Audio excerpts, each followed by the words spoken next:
მოგესალმებით ყველას და სიხარულით გილოცავთ დღევანდელ დღეს. შეგახსენებთ, ვინც ახლა შემოგვიერთდით, რომ დღეს საქართველოს სამოციქულო მართლმადიდებელი ავტოკეფალური ეკლესია მოციქულთა თავთა წმინდა პეტრესა და პავლეს ხსენების დღეს აღნიშნავს და სწორედ ამ თემასთან დაკავშირებით ჩვენ სტუმართან ერთად ვისაუბრებთ ნარიყალას წმინდა ნიკოლოზის სახელობის ტაძრის წინამძღვარი დეკანოზი გიორგი თევდორაშვილი შემოგვიერთდა. ერთმა ყველა დაგლოცოთ პეტრე და პავლეს მეუხებით. გილოცავთ ასევე და გვიხარია რომ მოახერხეთ და ხართ დღეს ჩვენ გადაცემის სტუმარი და უნდა ვისაუბროთ მართლაც ორ გამორჩეულ მოციქულზე, რომელთაც მართლმადიდებელმა ეკლესიამ მათ თავთა მოციქულები უწოდა. საინტერესო ბევრი მიმართულებით შეიძლება ამ ადამიანებზე საუბარი და შევეცადოთ ამ მცირე დროში ტელემაყურებელს მათი ცხოვრება და მოღვაწეობა შევახსენოთ. ხასიათობრივად შეიძლება ითქვას ორი სრულიად განსხვავებული პიროვნება, აქედან ერთი მოწოდებისთანავე შეუდგება, იცნობს და შეუდგება ქრისტეს, ხოლო მეორე მოციქული ცოტა გვიან უერთდება მას. შევახსენოთ ტელემაყურებელს, რატომ დააწესა ვთქვათ ეკლესიამ მხოლოდ ამ ორი მოციქულის ხსენება ერთად და არათუ ხსენება მხოლოდ მათ სახელზე მარხვაც კი დააწესა. პირველ რიგში მადლობა, დიდი მადლობა თქვენი ტელევიზიის ხელმძღვანელობას, რომ მეგუში რომ გადავხედე ერთსულოვნების არქივს, საოცარი სასიხარულო ამბავი დავაფიქსირე, რომ სამგზის ვარ მოსული პეტრე პავლობას ამ ეთერში და სამგზის შენთან და ელისაბედთან ერთად. მართლა? არ ვიცი ხა ეს დამთხევა, რაღაც გამორჩევა, თუმცა გამიხარდა, რომ ძალიან განსაკუთრებით მიყვარს პეტრე და პავლე, როგორც ყველა მოძღვარს ალბათ და როგორც ყველა მართლმადიდებელს. და მადლობა ვსტირა ღმერთს, რომ მეოთხეთ მიწევს ამ დიდებულ მოციქულებზე ვისაუბროთ თქვენს ეთერში. გიორგი, შენ თქვი, რომ ორი განსხვავებული ადამიანი, განსხვავებულად მოსული უფალთან, განსხვავებული ცხოვრების, განსხვავებული ტიპაჟის, სოციალური წარმომავლობის, მაგრამ მე ვფიქრობ და ვფიქრობდი გუშინ, რა საერთო აქვს ამ ადამიანებს, მოდი იმაზე.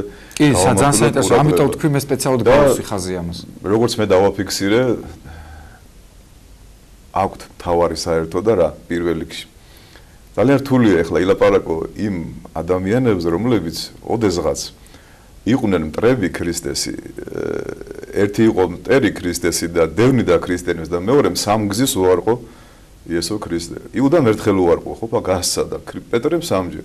ახლა მე უნდა ვილაპარაკო ისე, რომ ჩვენ პატივცემულ მაყურებელს აპოლოგია უნდა გავუწიო პეტრე და პავლეს და უნდა აუხსნა, რომ როგორი ფერისცვალება ხდება ადამიანში და რა ხდება საერთოდ და რომ ჩვენშიც უნდა მოხდეს ეს. ეს არის კლასიკური მაგალითი, რომ ჩვენ რა უნდა ვისწავლოთ პეტრეს ქადაგება და პავლეს ქადაგება ჩვენგან ძალიან შორს არის. ხო, პეტრეს ქადაგებით 3000 კაცი მოექცა, პავლე თელი ცხოვრება ქადაგებდა და მასზე ვართ დღესაც ფაქტიურად დამოკიდებული. მისი 14 ეპისტოლე არის თელი ახალი აღთქმა.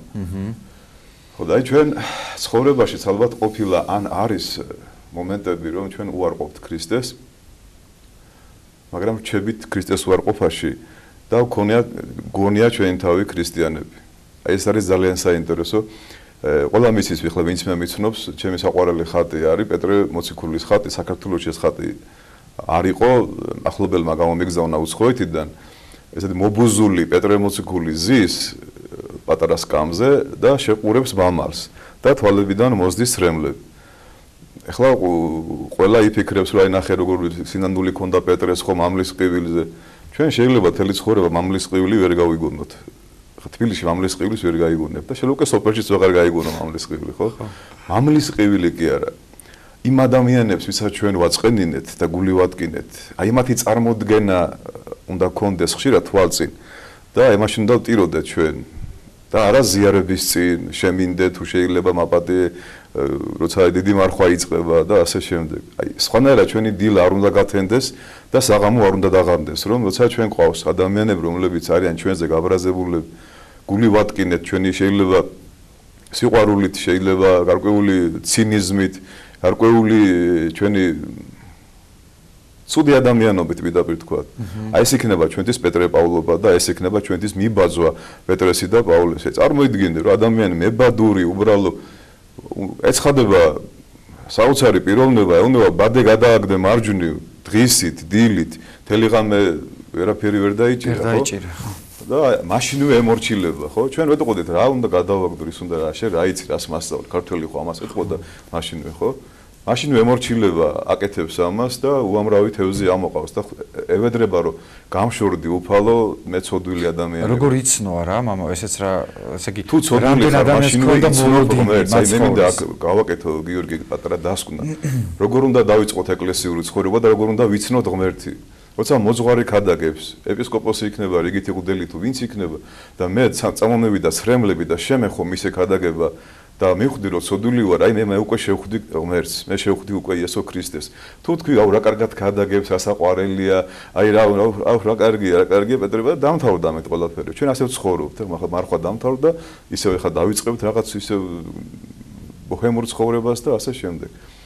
პეტრეს შეეხო ღმერთი, როცა დაუჯერა პეტრემ, ყველაფერი დაუტევა და გაყვა მერე მას, ხო? მიხვდა რომ იყო ცოდვილი და იმის მერე გახდა მისი რჩეული ჭურჭელი. საოცარია პეტრე და როგორ ითი არის საოცარი. უციგნურია, გაუნათლებელია, წერა-კითხვა არ იცის. და მერთხელ მას ხოვარი ეუბნება, უკვე დაღლილები არიან მთელი დღე იარეს, საუბრობენ, ქადაგებენ. ვინა ვარო მე, რას ამბობსო ხალხი? ეს შეკითხვა მინდა დაუსვა ჩვენს მაყურებელს. ვინა ვართ ქრისტიანები, ვინა ვართ მართლმადიდებლები, ვინა ვართ პატრიარქი, ვინ არის პატრიარქი, ხო? ხანდახან ჩვენ ხო უნდა გვაინტერესებდეს ხალხში, რას ფიქრობენ ჩვენზე. აი ეს კითხვა აწუხებს ქრისტეს და ეკითხება, რას ამბობენო ჩვენზე, ჩემზეო, ვინა ვარო მე? იერემია ხარო, ესაია ხარო, ხო? რეინკარნაცია, ამ ისინი ფიქრობდნენ, რომ რომელიღათა წინასწარმეტყველი დაიბადა მასში. და თქვენ რა სიტყვითო? ესეც საინტერესოა. ერთია, რას ამბობენ ჩვენზე? რას ამბობენ პატრიარქზე ის გარკვეული ადამიანები და ჩემზე და შენზე, მაგრამ თქვენ რას ამბობთო, მე ვინა ვარო? და პეტრე როგორც ყოველთვის ამოხდება ფეხზე, ადგება ხოვანებით, ხურვალე და შენახარ ძეხვთვისა ცხოველისა. და აი მაშინვე მიიღებს, უკვე პეტრე არ ერქვა, მაშინ სვიმეონი ერქვა. ბარ იონა, აუ შენ ეს ყველაფერი სისხლმა და ხორცმა კი არ გამოგიცხადა, არამედ სულიწმინდამ გამოგიცხადა. ბარ არის შვილი, იონა არის მტრედი. შენ სულიწმინდის შვილი გახდი და სულიწმინდამ ილაპარაკა ეხლა შენი ბაგეებით. და შენ გეწოდოს ამის მერე კეფა, ანუ პეტრე, კლდე და ამ კლდესაზე და აღვაშენო ეკლესია ჩემი და ჯოჯოხეთის ბჭენი მას ვერ ერეოდია. აი მინდა ყველა დავამშვიდო, არის ხომ ხშირად სოციალურ ქსელში და პირადსა, მამა, აი გვებრძვიან ეკლესიას, ვებრძვიან. ეს პირველივე საუკუნიდან ცნობილია, რომ ეკლესია როგორც კი დაარსდა, მაშინვე დაიწყებოდა ბრძოლა, მაგრამ ვიცით ფინალი, რომ ჯოჯოხეთის ბჭენი მას ვერ ერეოდიან.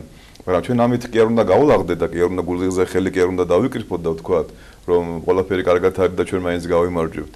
აი ჩვენ ამ ეკლესიის გამარჯვებაში უნდა ყოველ დღე მივიღოთ მონაწილეობა ლოცვებით, პატიოსანი, თავდაბლური ცხოვრებით, უბრალოებით, მიმტევებლობით და სიყვარულით. დიახ. და აქ არის საოცარი გადახვევა მინდა გავაკეთო, რომ არ მინდა დამავიწყდეს.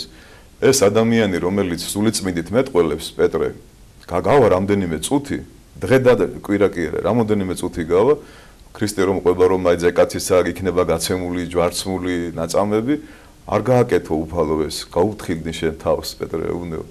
და მას ხოვარი ამას სიტყვებს ორჯერ ამბობს, ერთი უდაბნოში, როცა ეშმაკთან ხდება პაექრობა და მეორე განვედ ჩემგან მართლ უკუნ სატანა.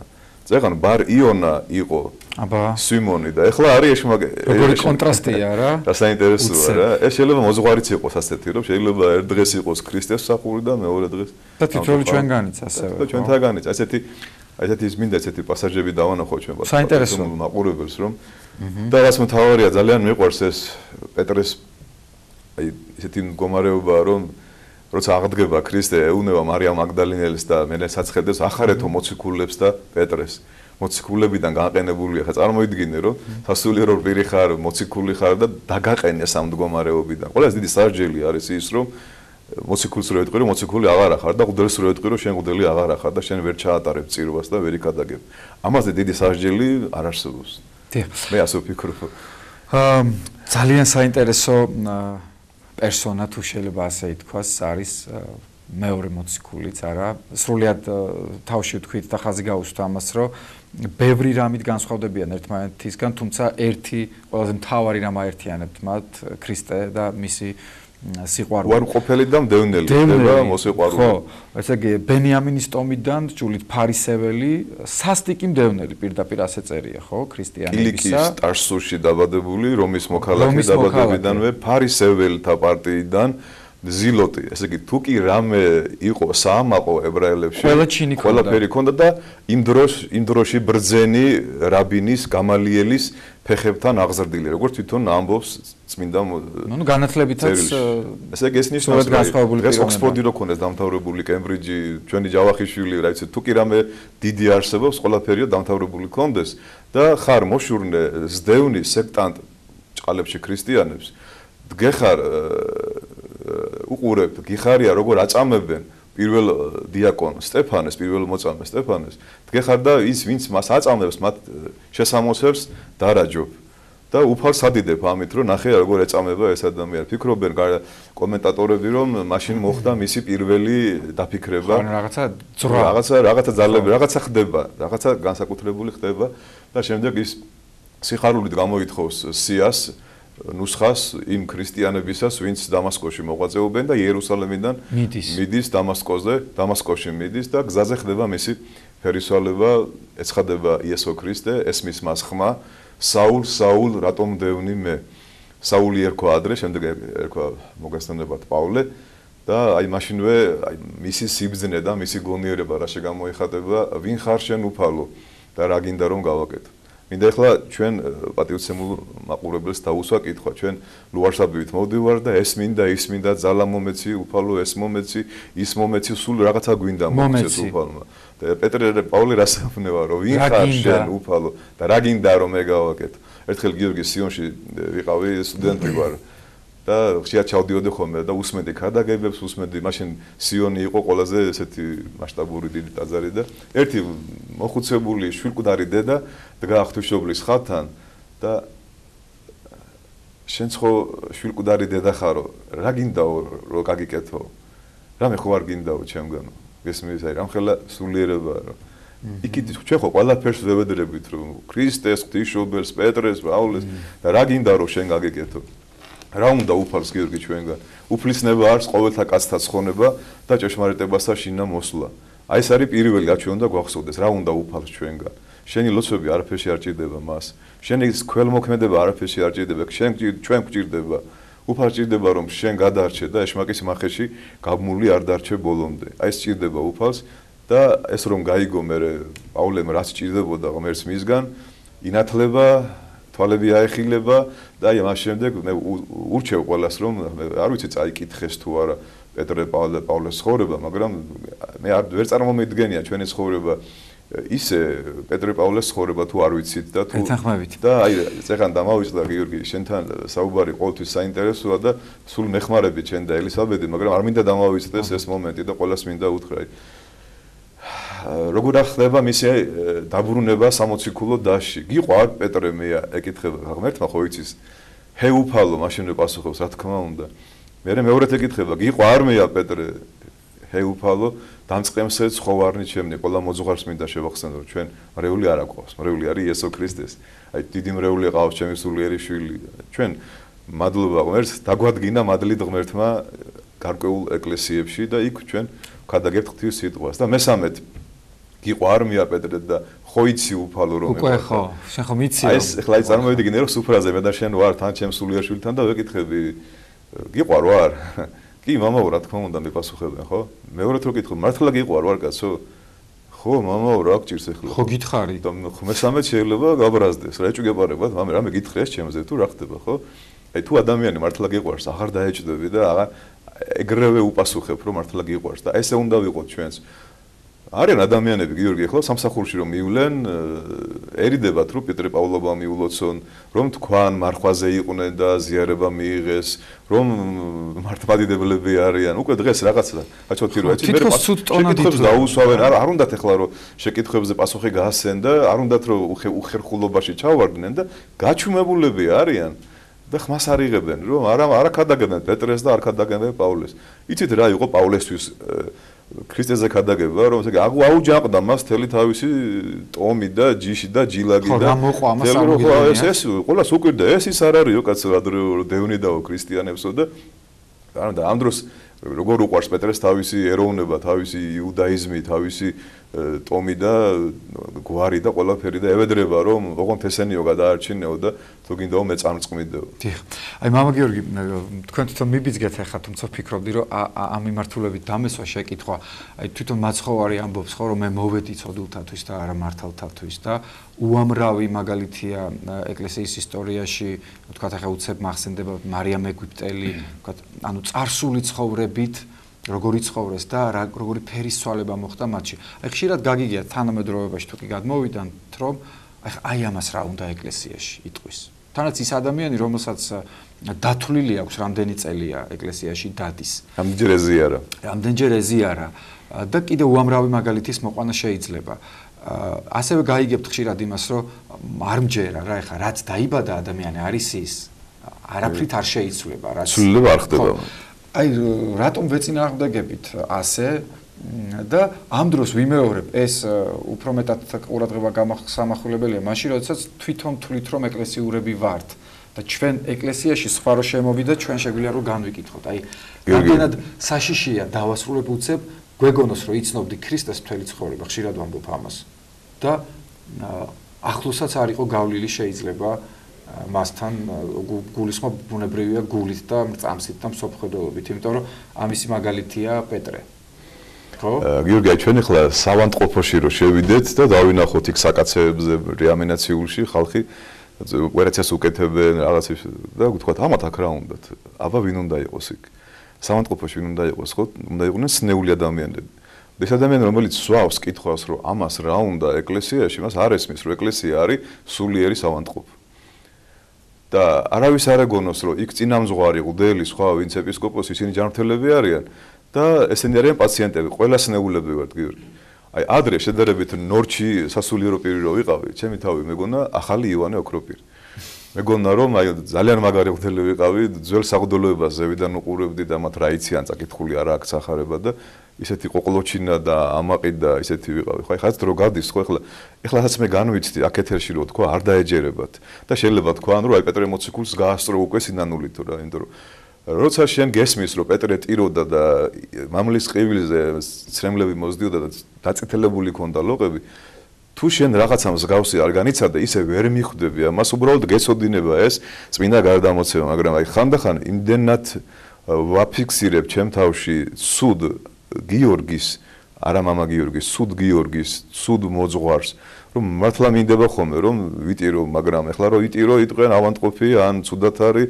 ან ხიფშია ან გვაჩვენებს ან რაღაცას იგონებს რა და რამდენჯერმე როცა გულწრფელი ახსარება ქადაგება ვთქვი წარმოვთქვი ნარიყალაზე დავაკვირდი ამდენად ატირდა ნუ ცრემლები წამოუვიდათ და მე მივხვდი რომ აღარ უნდა მეთქვი იმიტომ რომ ეს რაღაცა უფრო რაღაც მსახიობური და რაღაცა ისეთი ის მდგომარეობა გამოვიდა მაგრამ აი თუ ჩვენ გიორგი ახლა ჩვენი საუბრის მერე და ჩვენ თავს ამ ყველაფერს არ უყვებით და არ ვამხელთ არავითარი პეტრე პავლობა არ იქნება ჩვენ ცხოვრებაში რა აი ჩვენ ცხოვრებაში დადგება ან დადგა უკვე ის დრო რომ მივხვდეთ რომ სამგზის უარყავით კი არა 87 ჯერ უარყავით ქრისტე და 87 ჯერ უნდა ვთქვათ რომ მიყვარხარ უფალო და ხო იცი რომ მიყვარხარ და ხო იცი რომ მე ქვეყანა რო დაიქცეს შენ არ მიგატოვებ არასოდეს და აი პავლესავით განსაკუთრებით ჩვენ გვეხება სასულიერო პირებს ძალიან ბევრი უნდა მოგხვდეს გიორგი ზურგში. თან მე გვიკვირს ხოლმე რომ აუ ეგ როგორ თქვეს ჩვენზე რატო აგინებენ უღდლებსო საგინებლები კი არა უარესები ვართ ეთყობა. ხომ ერთმა ხო იცის ჩვენი დაფარული ცოდვები. შეიძლება საზოგადოება არ იცის მაგრამ ჩვენ ახლა მე ჩემ თავზე ლაპარაკობ არავის არ ვამხელ. ძალიან ცოდვილი ადამიანი ვარ და მაგრამ ვიცი რომ ცოდვილი ადამიანი ვარ და მინდა რომ პეტრე და პავლე შემეწიოს და გავძლიერდე და ვიყო ისეთი მამა გიორგი როგორც ხალხს გონი ვარ. უკვე მეოთხეთ მოდივარ პეტრე პავლეზე ვსაუბრობ და აქამდე არ შემხებია მათი მადლი რომ მივხვდე როგორი ცოდვილი ვარ და არ უნდა ვიყო ფარისეველი და მწიგნობარი დანაით ვიქნები უმეცარი ადამიანი ვარ ხო და აქედან გამომდინარე მინდა რომ ყველას თხოვო რომ ახლა დღეს ქუცნო დაიხურავენ და ნუ წავლენ წირვიდან მალე და კარგად გაანალიზონ დღევანდელი დღის მადლი რომ თუ კი ეს ორი რჩეული ჭური სულიწმინდისა იყო ერთი მდევნელი და მეორე სამჯერ როგორ შეიძლება ახლა წარმოვიდგინე რომ მე გავიდე არ ვაკნინებ ერთად პროფესიას და მე ზოვე ქალმა რომ მითხრას თქვენ მოძღვარი ბრძანდებით ქრისტიანი და რას ამო ქალბატონო რა მოძღვარი ის მოძღვარი უბრალოდ ეთერში ვიყავ აი ესეთი რაღაც იყო, რომ მონაქალი ეუბნება, შენ გალილეველი ხარ, გეტყობა რომ გალილეველი ხარო და მისი მოწაფე ხო არ იყავიო და არ ვიცი ეს კაცი მეო. ჩვენ რამდენჯერ ჩვენი ცხოვრების წესით გიორგი ვამტკიცებთ ამას, რომ არ ვიცით ვინ არის იესო ქრისტე. როცა გვჭირდება, რას ლაპარაკობ, გამოვალთ და თავზე დავახურებთ ყველაფერს, მაგრამ იცი რა არის, აი ჩვენ თავში დავინახოთ რა ის ცოდვები, რასაც ვისკენაც ვიშერთ ხელს. აი კრიტიკაზეც წეღან ახსენეთ და აღარ ჩაგერთეთ, დღეს თითქოს რაღაცნაირად უფრო კარგ ტონად ითვლება თუ აკრიტიკებ ვინმეს სასულიერო პირს მათ შორის ადამიანს, რომელიც ცდილობს ეკლესიურად იცხოვროს, არა და ხა ეს მუდმივი პროცესია და ქრისტიანობა ეს არ არის ერთჯერადი აქტი ბუნებრივია და ყველას რაღაც გვეშლება, ყველა ვეცემით, მაგრამ განსხვავება შეიძლება ის იყოს ბევრსა და ჩვენ შორის სიტყვაზე ვამბობ, რომ სადაც დაეცი იქ არ რჩები და დგები და რაღაცნაირად ცდილობ რომ გამოასწორო და გახდე იმაზე უკეთესი ხვალ ვიდრე ხარ დღეს, პირობითად ვამბობ. აი ესეც რა მოვლენაა, რატომ საინტერესოა რა, აი როცა უარყოფაზე და აღიარებაზე ვსაუბრობთ, ვინც ის მართლა დღის მანძილზე ჩვენ როცა გვჭირდება რამდენჯერ უარყოფთ და გავცემთ, არა? და როცა გვჭირდება პირიქით მოცემულ სიტუაციაში, როგორ ასე ფარისევლურად ვაღიარებთ და ვახსენებთ მის სახელს. აი ეს რამდენად საშიში მდგომარეობა მე პირადად ძალიან მეშინი ამ განწყობების. აი პატარა მაგალითს გეტყვი ისევ გადავეკიდი ამ ეზოვებს, მაგრამ დილით ადრე მივდივარ, მე მგონი თქვენი ეთერიდან მივდივართ, ხალხი არ არის ქუჩაში და საცობები არ არის და ზებრაზე მოდის ესეთი მოკრძალებით მეეზოვე ქალბატონი გოგონა და მოაქვს ურნა, გორგოლებიანი ურნა. აი რაღაც წამებში შევხვდით ერთმანეთს და არ გავატარე გიორგი და მე გავიარე წესით ყველანაირი კანონით უნდა მას გაევლო და გავატარე და იმ წუთში ამეწვა ზურგი და მოუბრუნდი კი ვერ დამინახა რომ უდელი ვიყავ და ზურგი ამეწვა რომ მივხვდი იყურებოდა გაუცებული რომ აი არცსა დარგეჩქარება საცობი არ არის გოგონა გონი თქვა რომ ეხლა მე ხო ლამაზი ქალბატონი რო ვიყო ხო გამატარებდა და თავს დამიკრავდა რა რამდენად ლამაზია ის ადამიანი ეხლა ჩემზე და რამდენად დიცუ აღარ ჩამოვედი მანქანიდან იმიტომ რომ იტყოდა რა ეყუდლების რა უნდა იწამო და ცრემლები წამომივიდა როგორი ფარისეველი ვარ მეთქი და როგორ აი ერთ წუთში მომიწყო ღმერთმა გამოცდა და 2-3 წამი არ დავაცადი ადამიანს, იცი რომ კანონმდებლობით ვალდებული ვიყავი რომ გამეტარებინა, ხო არც დარმეჩქარება, უკან საცობი არ არის, არავინ არ მისიგნალებს, გაატარე და დალოცე და გაიარე რა მე. აი იმ წუთში შემეხო სინანული გიორგი და ის დღე გავატარე სულ ისე აი რაღაც მოწყენილი და მეთქი აი რა ცოტა ადამიანი ვარ და ამ დროს ხალხს მე მგონი ვარ მოძღვარი და რა ცოტა ვარ წარმოიდგინე რა. რა საბრალო ვარ ხო გიორგი? ეხლა ეს რო არ დამეფიქსირებინა და არ მეთქვა, აბა თავად სხვასაც დავეხმარები იმაში რომ თვითონაც დააფიქსირონ რა რამდენჯერ გვიტკენია გული, იგივე მოძღვარს ტაძრიდან გამოდიხარ და ვიღაცა ვერ შენიშნა იქ რო დგას. ახლო და ვიღაც მდიდარი ადამიანი ძვირფასი მანქანით რო არის მოსული, ის შენიშნე, მაგრამ ის უბრალო ადამიანი იქ რო დგა და უნდა ერთი ხელი თავზე რო გადაუსვა და მოიკითხო როგორ ახართ ხო, ის ხანდახან ვერ ხედავთ. აი ესეთი პატარა ლაფსუსები გვაქვს ჩვენ, რომელიც პატარა აღარ არის უკვე. დიდში გადაიზრდება ეს ყველაფერი. თუმცა ვამბობთ რომ აი პეტრეს რემლები მოსდიოდა, პავლე ესე იყო რა, პეტრეს და პავლეზეა ხალხო ლაპარაკი. ჩვენ ნოლი ჯგუფის ქრისტიანები არა ვართ ჯერჯერობით და ჯერჯერობით არც დაგვიწყია ქრისტიანული ცხოვრება. მე ასე ვფიქრობ თავით. მადლობა, საინტერესო იყო და ვფიქრობ ტელემაყურებელიც და მეთანხმება ამაში. გილოცავთ კიდევ ერთხელ. თუ დაგამძიმეთ შენდობას ვიტყვი. არა, რას ამბობთ? საინტერესო იყო და შევახსენებ კიდევ ერთხელ მაყურებელს, რომ ნარიყალას წმინდა ნიკოლოზის სახელობის ტაძრის წინამძღვარი დეკანოზი გიორგი თევდორაშვილი პეტრე პავლობის დღესასწაულის მნიშვნელობის შესახებ საუბრობდა.